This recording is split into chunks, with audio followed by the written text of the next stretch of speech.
Former President Trump is expected to announce a 2024 re-election bid tomorrow, according to his advisor. And it comes as various party factions are sparring over who's to blame for the GOP's lackluster midterm performance. Let's discuss with CNN senior political commentator Scott Jennings, a former top advisor to Mitch McConnell, and CNN political commentator Karen Finney, who's a former senior spokeswoman for Hillary for America. Good to see both of you. Scott, as we ready for this announcement tomorrow, do you think Trump could win the nomination in 2024, or did Tuesday change everything? He certainly could win. Look, he's quite formidable. I mean, for all intents and purposes, he's now the establishment. Former president, large cadre of advisors who solely depend upon him for their livelihood, a base of support, a lot of money, which he still has in the bank because he didn't spend very much on behalf of Republican candidates. So, yeah, he's got a solid foundation from which to launch a campaign. What we now have, though, is potentially Republican voters seeing the next lily pad, the next evolution, and going beyond Trump. Could that be Ron DeSantis of Florida? Perhaps there will be other candidates in the mix. I think he's politically as weak as he's ever been since January the 6th anyway. The question is, will someone fill the gap here? There's a moment in time where someone could chip away and make a plausible argument against him. But if nobody steps up, you know, it could give him a chance to reconstitute himself. But he's definitely the front runner as we start out, but weak. So, Karen, if Trump does jump into the race as expected, and before President Biden has even officially announced whether he will as well, does that change how Democrats approach the next election cycle? No, and I'll tell you why. I mean, whether or not Trump jumps in, it's pretty clear that the Republican Party just can't seem to quit him, and that his power is, he's still got really his hands all over what is happening right now in this leadership fight on the Republican side for the House, and that he will certainly have a hand in trying to drive the House agenda. And what that will do when we see, you know, the various investigations and what I think will be extremism and overreach, that creates a further bright line for the American people about the differences between the two parties, about the future and the past, about the very same things that they so roundly rejected last Tuesday. So it sounds like you would like to see Trump run again for those reasons, but should President Biden run again?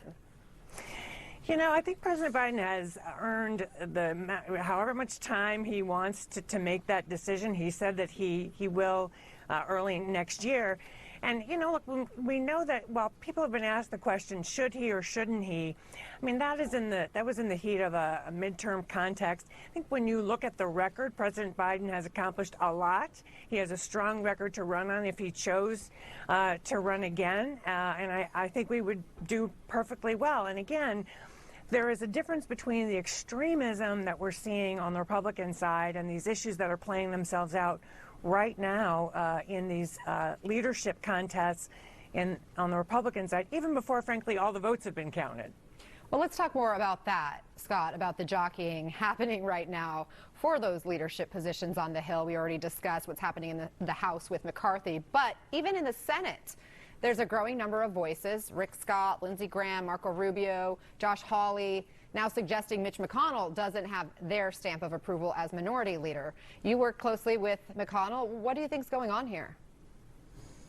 Well, I would quibble with the word growing, because just before we came on the air here for this segment, Marsha Blackburn, a key conservative voice in the Senate Republican Conference, came out and said she's not for delaying the leadership vote. I think there's a small group of people, for their own personal reasons, personal ambition reasons, are making noise about this. They don't have a candidate to oppose Mitch McConnell, and as Senator Tom Cotton of Arkansas said, in order to be the man, you got to beat the man. He was channeling his inner Ric Flair in that moment, but that's a true story. McConnell's record on the election is pretty clear. Raised and spent almost $400 million on behalf of candidates. He left it all out on the field, versus the person they follow, I think, Donald Trump, who hoarded a lot of money in his account, and I think scrambled our chances to win. I mean, Dr. Oz in Pennsylvania, for instance, was his choice.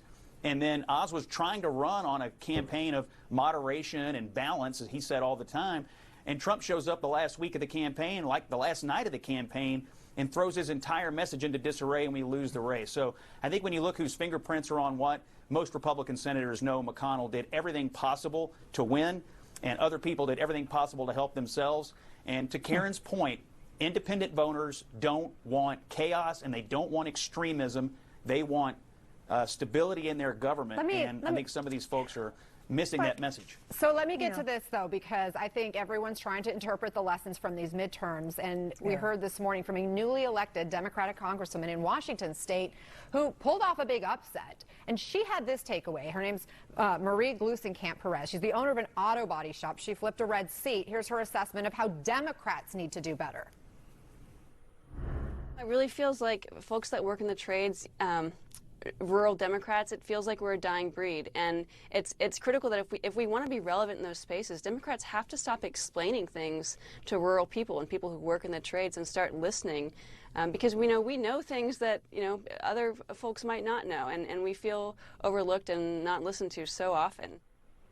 Karen, very quickly, close as tight as you can do. Yeah. Is she right? Look, absolutely, but I think one of the things that Democrats did very well, and part of the reason we won last Tuesday, is that we did just that. We made early investments in the ground game and went out and listened to people and spent money on making sure that we were paying attention to what was happening on the ground and having that dialogue with voters early and often all the way up to Election Day. I certainly hope my party continues to invest in doing just that between now, not just in the next election, but going forward.